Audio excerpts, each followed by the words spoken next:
Suite ce soir de notre série consacrée à la maternité de Pertuis. Aujourd'hui, focus sur le label Naître Enchanté. C'est une association qui promeut cet accompagnement spécifique lors de l'accouchement. Désormais, le personnel médical va pouvoir se former à cette approche singulière. Sophia Carias, Sylvie Garat.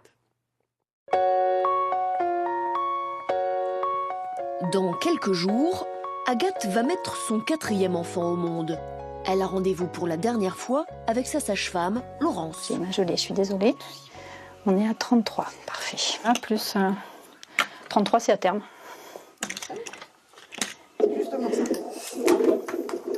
On vérifie que le cœur du bébé batte bien, sa vitalité en fait, qui bouge bien, et puis les contractions.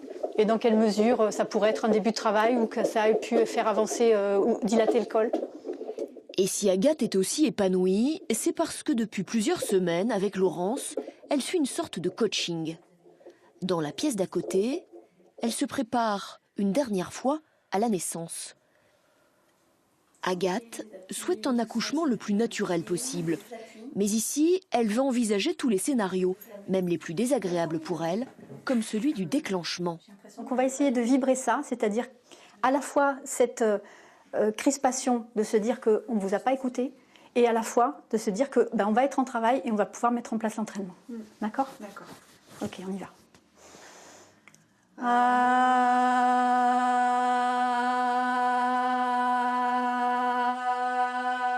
C'est pas du tout du chant dans le sens où le chant c'est plusieurs notes et une mélodie, alors que là il peut y avoir des ritournelles ou des mélodies, mais c'est quand même juste un son qui vise à ouvrir, à s'ouvrir et à laisser passer le bébé de la façon la plus harmonieuse possible.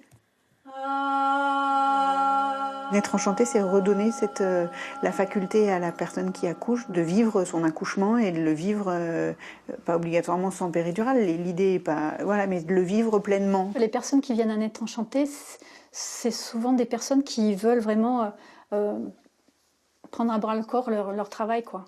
C'est-à-dire être actrice et avoir vraiment l'impression d'être responsable de ce qu'elles font, et non pas que ce soit le personnel médical qui en soit responsable.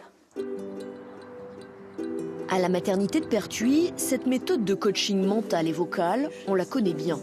Elle permet de donner toute sa place au couple et à la maman, et parfois aussi d'éviter ce que l'on nomme pudiquement les violences obstétricales. Beaucoup de ce qu'on appelle les violences obstétricales ne sont pas issues d'une mauvaise intention. Quand la mère, elle est présente, et elle continue à vibrer, elle montre très bien, avec le sang qu'elle émet, attention, moi je suis là. J'ai besoin de cette bulle, j'ai besoin de cette zone de respect, j'ai besoin aussi qu'on me prenne, qu'on me considère comme présente, j'ai besoin de participer. Être une parturiente active et respectée, c'est le pari de Naître enchanté.